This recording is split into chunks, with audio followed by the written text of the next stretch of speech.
Hi friends, welcome or welcome back to the Infinite Library, and I'm sorry, but today we are going to talk about the worst books that I read in 2025. It's thankfully not a big list though. I had such a good reading year.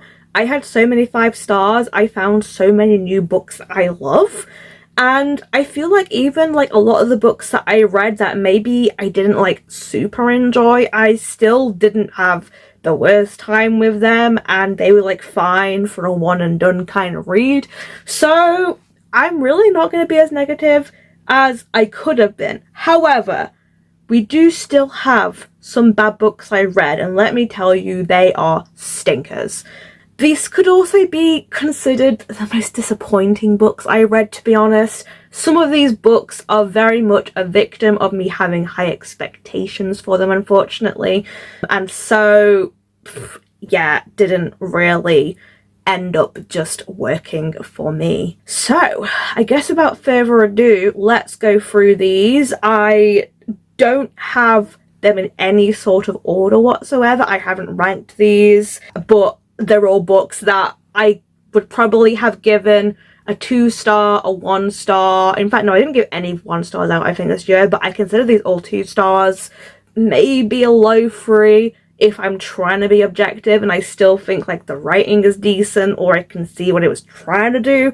But generally, these are books that did not work for me. Obviously, a disclaimer, some of these books may be ones you really like, and that's fine. I don't always have the same taste as other people. I'm also not trying to bash on any authors as well. If you're an author and you see the book in this video, I'm sorry, but it just wasn't for me, essentially. And just as a way for me to wrap up the year, I want to talk about them a little bit so that I know what things didn't work for me in 2025. So I actually have 12 books that I am considering my worst books of 2025. There were a couple of books I could have put in this list, but I also just didn't think they were ones that left any sort of impression on me. So they don't really need to be in this list, to be honest. They were just I'll also very briefly go over all the DNFs that I had. Some of these may be books that actually maybe weren't that bad, they just weren't for me. But a couple of them I very happily DNF'd.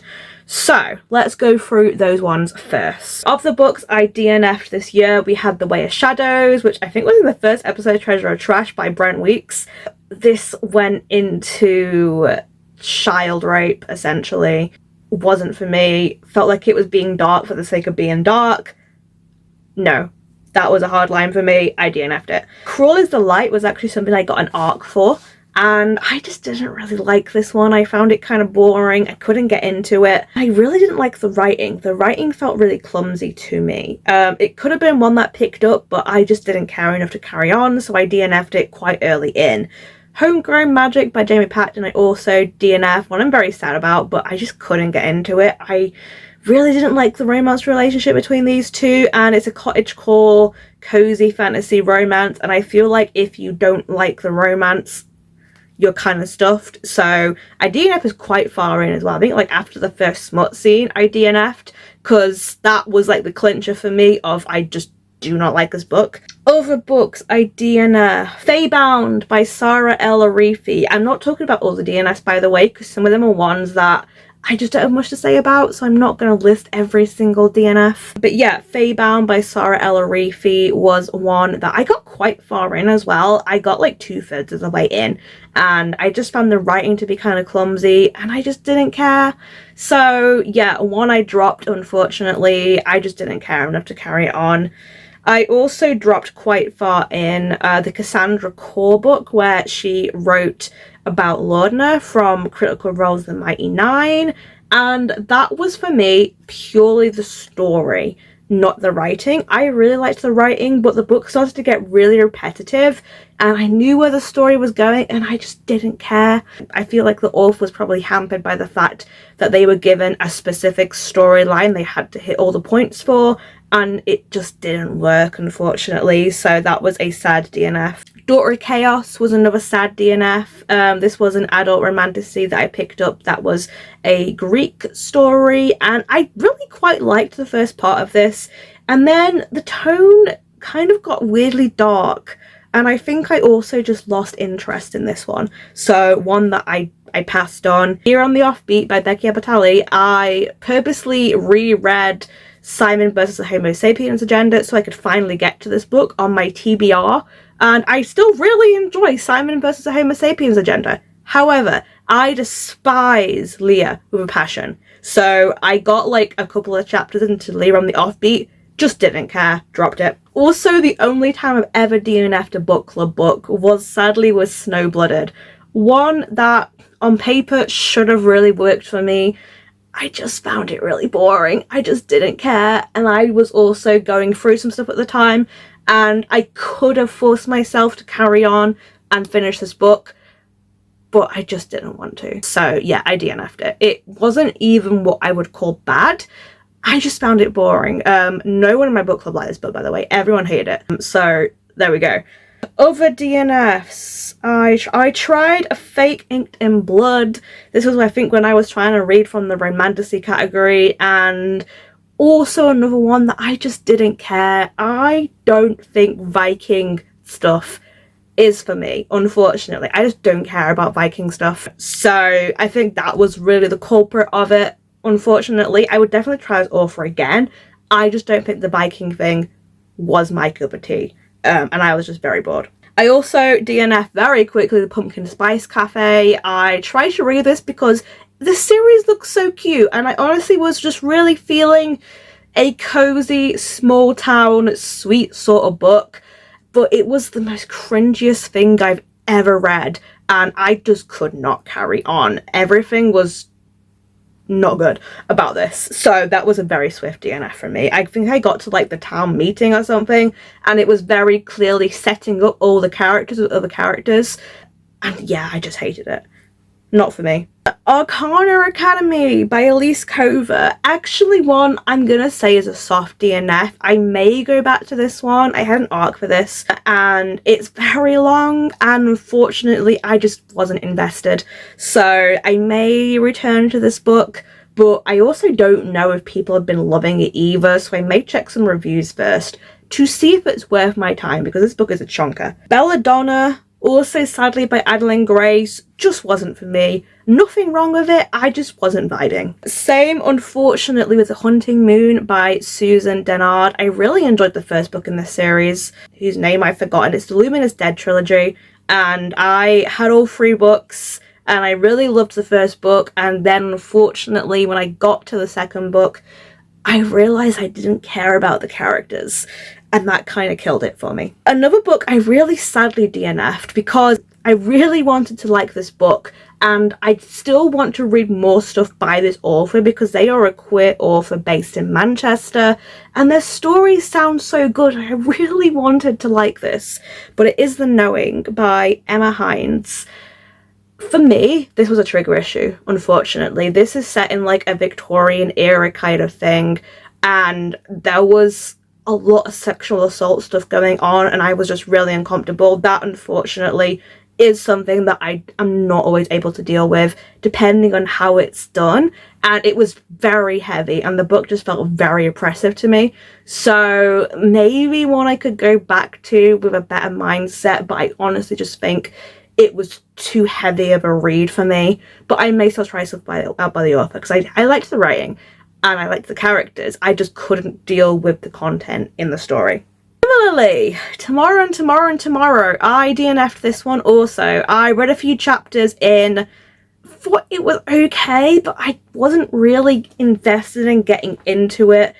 And then I was a little worried about where the story was going, so I went and had a look online, and where the story went is stuff that I really didn't care about reading about, to be honest.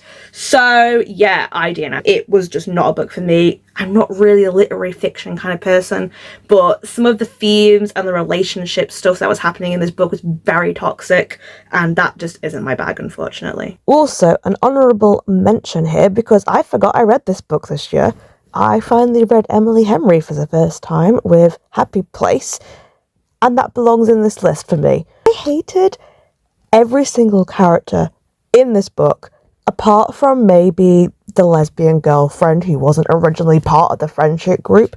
This friendship group was the most toxic friendship group I've ever heard of. And this entire book, not just the romantic couple, but the entire friendship group, has one of my most hated tropes throughout, which is miscommunication. Yeah, this was my first Emily Henry book, and it was not a good first impression. I am gonna try other books by her that I think I may like more, just from what I've heard from friend recommendations. But oof, I gave this book a low 3-star, but honestly, I think it probably is more of a 2-star for me in my head, because I hated every single minute of this book. I also sadly DNF'd the Rivers of London series, very popular series. I know this is an adult fantasy, urban fantasy set in like an alternate London, really cool concept. I just couldn't get into it. I'm not really into police-centric sort of stories, to be honest. I like mysteries and detective stuff, but I kind of prefer amateur detective stuff where the characters are a bit more relatable. I find police procedurals very dry, and yeah, the same reason why crime books are not really for me, I think. And this was that, but with a fantasy spin. And then I also just kind of found it to be a little bit sexist. So yeah, me and my friend were both reading this, and we both kind of noped out pretty early in with the series. Unfortunate, but it is what it is. I would have loved to have liked the series, but it just wasn't for me. I also, sadly, on a reread, DNF'd the Daughter of Smoke and Bone series by Laini Taylor. I think this was just too young for me. I really enjoyed the first book back when I read it, when I was probably the right age to read it, and then I read the second book back then and really didn't like it. But because Laini Taylor was going to be at Yalk, I was like, right, I'm going to try and reread this series, because I read Strange the Dreamer duology the previous year, loved it. But I think the issue is Daughter of Smoke and Bone is too YA for me now. I like some YA still quite a lot, but this was the type of YA that just doesn't really work for me anymore, unfortunately. So yeah, a DNF for that series. I'll never carry that series on, sadly. Speaking of police procedurals, this is a soft DNF technically, The Outsider by Stephen King. As you know, I hate the Holly series. But I had heard really good things about The Outsider, so I did try and read it so I could read Never Flinch, which you will see later on in this video. And I was just kind of bored, unfortunately. It was also very heavy with the subject matter. I got halfway through, and unfortunately, from what I gather, I soft DNF'd this right when it starts to get good. It was just police procedural before that, unfortunately, and it was fine, but I just was bored. So I was gonna actually get rid of this, but I think I am going to give this another try, and you know, I'll stick with it this time, and hopefully it'll get better for me. Another DNF, which is one that I think is going to be a little bit controversial because I know this is very popular, is The Favourites by Lane Fargo. And again, this is a case of nothing wrong with the book. This was just two toxic people being toxic throughout the whole book. It is a Wuthering Heights retelling, so I should have seen that coming, but I wasn't invested. I just didn't care about the characters. I wanted more ice skating. I got this because it was ice skating, and there wasn't enough ice skating for me to enjoy this book despite the really messy romance shit that was happening in the background. And so yeah, I got like, I don't know, a third of the way in, went and looked at stuff online, saw where the plot was going, and noped out so freaking hard. That plot was not for me. No, I'm not about that. I'm really not about that kind of messy relationship drama that is in this book. So yeah, that was a DNF. And my last DNF is one that I'm kind of sad about because I really enjoyed book one. It's dreadful when a sequel really lets you down. Something you'll also see later in this video. But this was just a DNF for me. I thankfully noped out before it got any worse than it was. But this is Where the Library Hides by Isabel Ibanez. The first book wasn't amazing, but I quite enjoyed it, and I liked the romance, and I liked the characters, and I liked the setting and the mystery, and the sort of the mummy-esque kind of thing it had going. And then I started the second book, and never have I seen a plot, character development implode so freaking fast as it did in this book. It was an absolute mess. Yeah, just, I have no words for how exactly ridiculous this book is. The plot goes completely out the window, it's very repetitive, our main character gets incredibly stupid when she was not stupid in the first book, and the romantic lead, who, by the way, they marry in the first part of this book in the most depressing wedding ever, is awful in this book. So yeah, just, oh my god, I'm glad I DNF'd it when I did, because it was not worth my time. So on to my 12 actual worst books of the year, and I feel a little bad with this first one because really this should have been a DNF, and I also don't think this book is the worst, but I didn't like it. And that is The Prince Without Sorrow by Mayfree Wijesekara, which is an Indian fantasy which has been horribly misadvertised. They made this out to be like the next big romantasy kind of thing, and this is not a romantasy. This is outright fantasy, and I actually really enjoyed parts of this book. I thought the story was good. I thought the characters were really interesting. There is queer representation. We have like a main female protagonist and a main male protagonist, and they are not for each other, they are for other people, or they are asexual. And I think this was just really horribly misadvertised, and it's a shame because there is some really good stuff in this book. However, the caveat being, this needed more editing. This really felt like a first draft, and I could see where the author was going, and it's so frustrating because this could have been really good. And unfortunately, I think it needed more time to cook. It needed more editing to flesh things out more and just make it a better read, unfortunately. I gave this a low 3 because, as I said, I can see what it was doing. And it's honestly so saddening and frustrating to see the potential of what could have actually been a really good fantasy book, and unfortunately see that it's probably been rushed to publication and had a romantasy tag slapped on it just to gain readers, when that is really not what this book is. So yeah, a really unfortunate one, and honestly, I will read more by this author. I want to read more by this author. I will not carry on the series, unfortunately, whenever the second book comes out, because I think the damage has been done with this series, and I don't know how it's savable. But given more time and experience, I think this writer could do some really good things. So yeah, essentially this is about a prince called Ashoka who has a romantic connection to, I believe, his bodyguard. And then we've also got a witch called Shakti who is seeking revenge for the murder of her aunt and annihilation of her village. And Shakti basically casts a curse that leaves both her and the prince grappling for power. It had such good stuff in here, but unfortunately it was a big disappointment. I needed more time to cook. I almost didn't want to include it in this video, but I felt such a type of way about it, so just let down, because I could see where it was going, that I felt I had to include it in this video. This is not a worst book. This is unfortunately a most disappointing book for me. Next, the only book that is in my book club book, actually, this is partly my fault because I really wanted to read this book, is The Last Bookstore on Earth. Basically, I have been sold by the marketing for this at Yelp. They made this out to be a sapphic, cute, cozy romance story about two girls who are trying to survive apocalypse inside a bookstore. That was the vibes I got. The vibes that they were, in fact, was actually The Walking Dead. This was very dark in tone.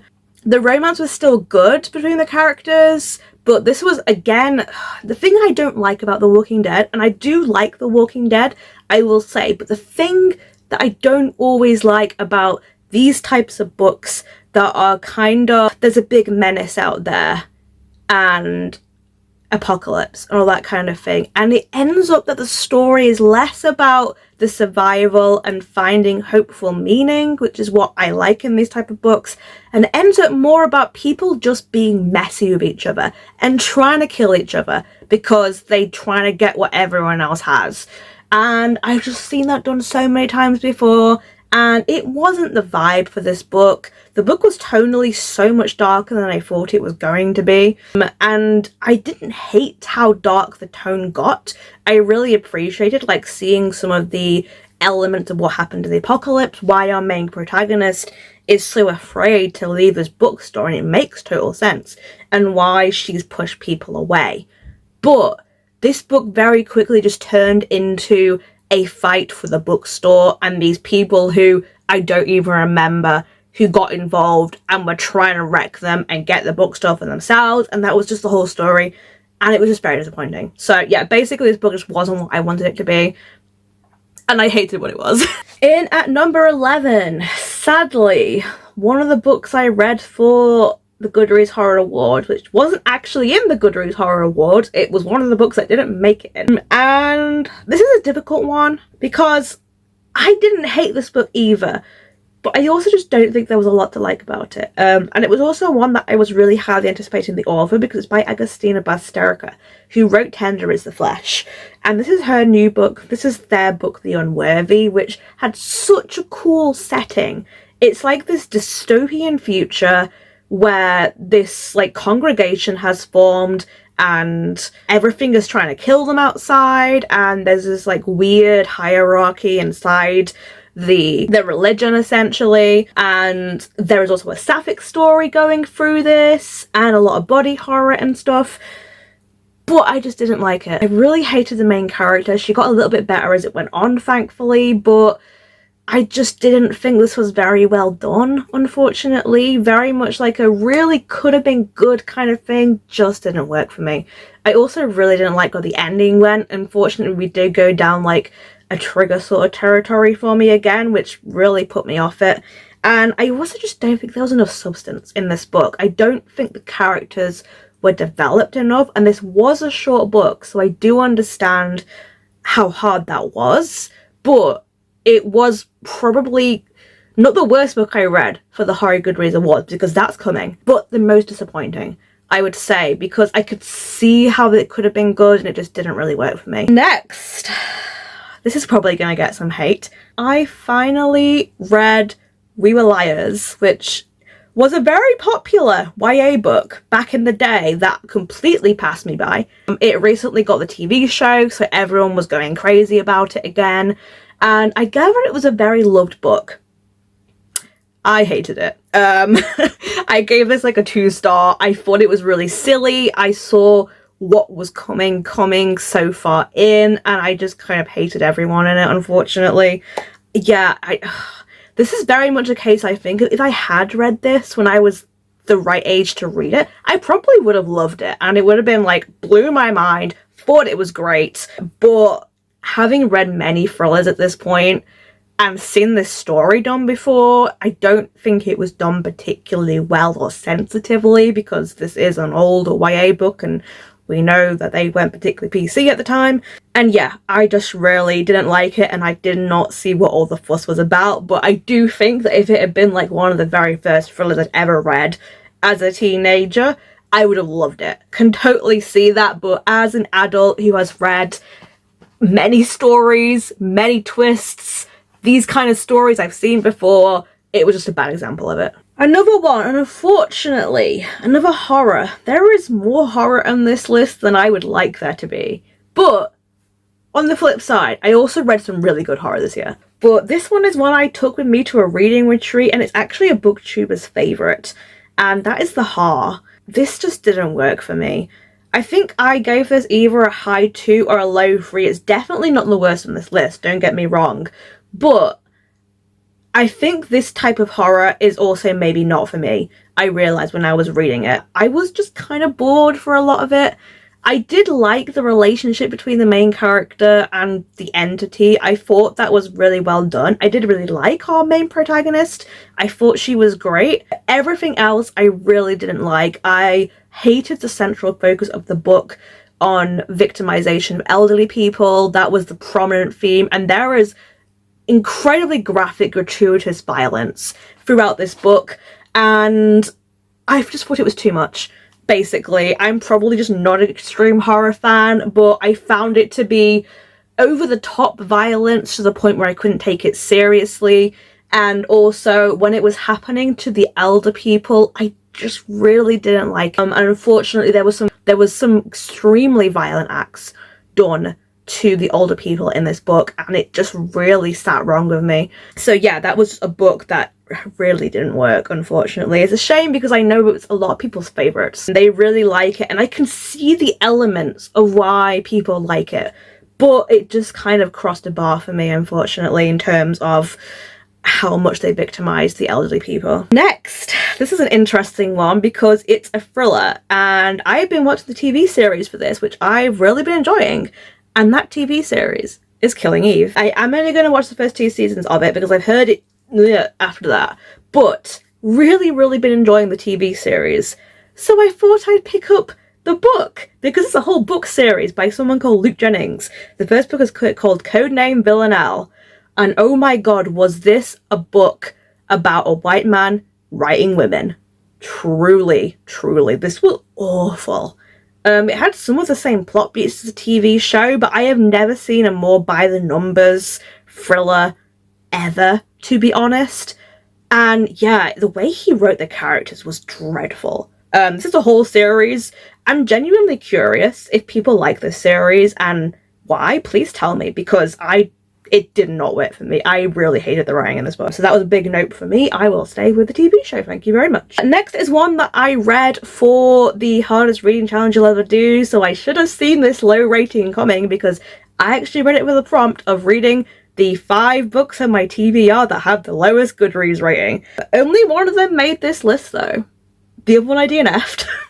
And one of them I actually quite liked of the 3 of the 5 I read. But this is what I'm also sad about because I'd heard good things about it. And in fact, the only reason why I was clued in that maybe it wasn't that good was because it had a low Goodreads rating. But everyone I know has seemed to either really want to read this or has read it and really like it.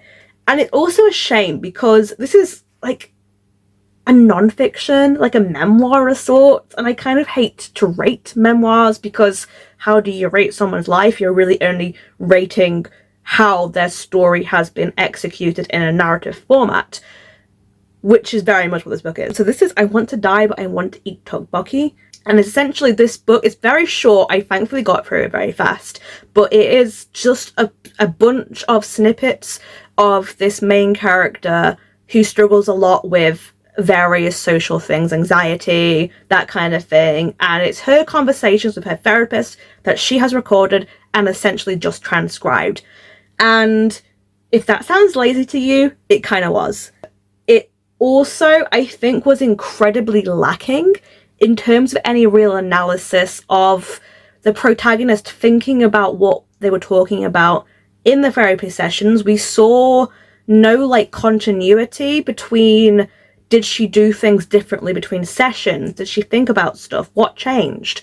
We just saw these scattered conversations, and it just wasn't enough to really be able to form what was happening here. I would say as well, I think the narrator is kind of unlikable. It's interesting, don't get me wrong, I got through it, but after reading it, I definitely just felt kind of, that wasn't really that good, and definitely not all the hype it's had, to be honest. A great idea, badly executed, I think. Next, one that has actually been on someone else's worst list the previous year, and I should have known from that. Yep, Gavin, we are twinning it. Mid-Road. Yeah, it just wasn't good, was it? I liked the idea of it. I really sadly love the Evernight edition that I had for it. It gave such Riverdale vibes, and the whole just aesthetic of that book was so gorgeous that I really wanted to give it a try and love it. I just didn't. It was boring. It was by the numbers mystery with a tiny little bit of supernatural stuff thrown in there that just wasn't even executed well. And I'm not going to do a whole rant about it because, to be honest, I've forgotten most of it. It was very forgettable. If you want a whole rant, please go and check out Gavin Reads It All, because he definitely has done a whole ass rant about this. It was for a book club, I suspect. But yeah, it was boring. It wasn't good. I probably wouldn't bother checking out anything from this author again, although I've heard good things about one of her books. But yeah, it honestly felt like the dictionary definition of a waste of time book to me. Sad but true. Number 4. Not even the last horror on this list, And also one I'm really sad about, because one, again, that is kind of a booktube favourite, and one I really wanted to love because it sounded so good, but it is Slewfoot by Brom. It is an interesting book because Brom is also an artist, and they have done many illustrations that go with the book, and they're gorgeous illustrations, don't get me wrong.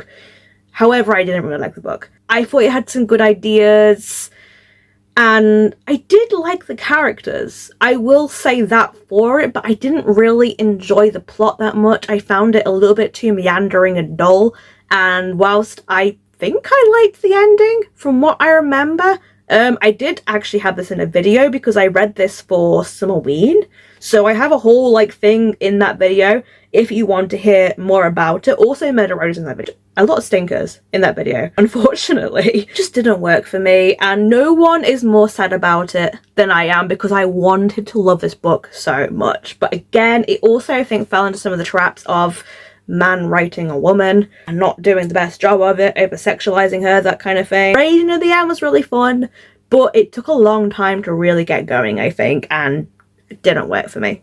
At number 3, we have a manga, and what makes it worse is that it's a queer manga. So this is called I Don't Know Which Is Love. I read the first volume of this one. Essentially, this is like the author's take on, you know, when you read like a harem manga and it's a boy getting all the girls. This is the lesbian version of it. Sounds great, right? Unfortunately, every single character, especially our protagonist, was just a 2D carbon cutout trope of a character. It was really boring. And essentially the whole thing is that this girl goes to college, is like, right, I'm gonna get a girlfriend, and it ends up that like 4 different girls are interested in her and she doesn't know which to choose. And that's the whole story. And it just felt very shallow, and there just wasn't enough interest in any of the characters to make this a good manga, because it could have been good. But unfortunately, every single character was a trope, and our main protagonist was just the most wishy-washy person ever. Yeah, I DNF that series, basically. Number 2. And unfortunately, I still have this because it's a special edition, and it's a sequel. And I don't want to get rid of it because I may like the 3rd book. And unfortunately, it's also one of the most anticipated books I had of last year. Yep, I did a whole rant about this when I reread Iron Widow so that I could do this. This was a Blink with Inner Treasure or Trash video. I really hated this, and not even for the reasons that I feel like I was worried about going into this.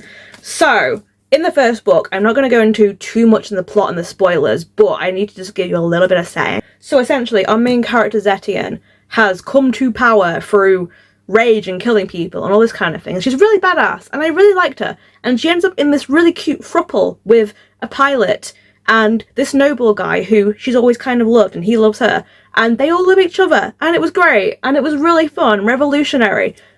And then the second book happened, and it got dull.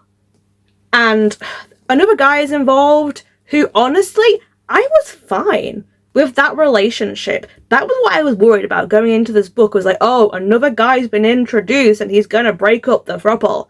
I actually liked the relationship. It was toxic as fuck, but also I was kind of into it. So I didn't hate that. What I hated, however, was the plot was all about politics. It was meandering, it was boring. Zetian turned into a nincompoop, and she basically went back to square one in the first book, where she had gotten all this power, and then she lost all the power in this book, and was basically useless for a good part of it. Which was so frustrating when the whole book was about her having autonomy, and about women having autonomy. And then to put the nail into the coffin, they absolutely destroyed, they destroyed Zetian as well, to be honest, as a character, but they destroyed my favourite character in this book, who is the nobleman from the throuple. His character was completely turned around, destroyed. He was not the same person anymore, and I hated it. It also has a ridiculous ending that is just stupid, and tries to do a whole big twist, and it just feels like we're too late in the series for this, and there's already so much shit going on. Why are you trying to do this? And also, if this was what the big twist was, why did we need like 300 pages of shitty politics. And I say shitty politics. I'm not against the politics that the author is putting into this book. I understand it. I just don't think it was executed well. It just felt kind of preachy. And almost like the characters didn't really believe in it. So, yeah, a big old vent. It's probably more of a long event in that video if you're interested. But yeah, this was my most disappointing book of the year. It doesn't take the #1 spot. Well, actually it kind of does. But I figured I'd leave the last book for last because it's also something that is just bad in general. But yeah, this technically would take my #1 spot as the most disappointing and the worst book. I will reluctantly pick up book 3 just to see what happens. But my expectations are in hell, essentially, because everything I loved about the first book was completely destroyed in this book. So, yeah. Heavenly Tyrant. I'm sorry, but I absolutely hate you. So, the final book, which, let's face it, is a book I kind of knew I was going to hate anyway, because I have historically hated this series. But it's always kind of a disappointment, because I love this author. It's the 4th book in the Holly Gibney series, Never Flinch, by Stephen King. I love Stephen King's books, or at least his older books, but I hate the Holly Gibney series. I read Holly for reading the Goodreads a while back now, and obviously absolutely hated it. Never Flinch was not as offensive as that book, I will say. It didn't get me as angry, but I think that's also because I was kind of expecting it to be bad, and it was. It again fell into the worst crime a book can do. It was just boring. It was trying to do this thing where it had 2 different storylines. Well, actually had a whole bunch of storylines happening. They could have cut some of the storylines, to be honest. The main storyline was that there were 2 different killers who were killing people, and Holly is trying to find them, I guess, although she isn't really for a lot of the book. She's like involved in being a bodyguard and other shit's happening, but she's also trying to investigate at the same time. And I just thought this book was so boring. And I have a whole thing about this that I talk about when I read it for the Goodreads Horror Awards. I went into this with low expectations, and all I can say is that it wasn't as bad as Holly, because Holly made me angry, and I was just about this book. I expected it to be bad, and it was bad. There was some choices that Stephen King made that were not great, particularly to do with one of the killers who has a split personality, shall we say, and I don't think that element of whether it was schizophrenia, whether it was a fractured personality, whether it was something else, I don't know. It wasn't dealt with very well. I thought that was really badly done. And yeah, overall, it was just so boring. And I will also say that, does Stephen King even like Holly? Because he was awful to her through pretty much the whole book. So I don't know what to say, because even he doesn't seem to like his main protagonist. So yeah, that is it essentially. So those are all my worst, mostly my most disappointing books from this year. Honestly, I don't think it's even the worst list ever. I got angry about some of these books, but I also think I've read much worse books in the past. So I'm going to take that as a win and end this video off on a high, I suppose. My next video will be my best books of 2025, however, so look forward to that. I read some absolute corkers in this year. In fact, I read many absolute corkers, so many that I have so many 5 stars. I have to narrow this down because I don't know which are my favourite books at this point, because I loved so many books this year. So until the next video, stay safe, stay cozy, and I'll see you in the next one. Bye!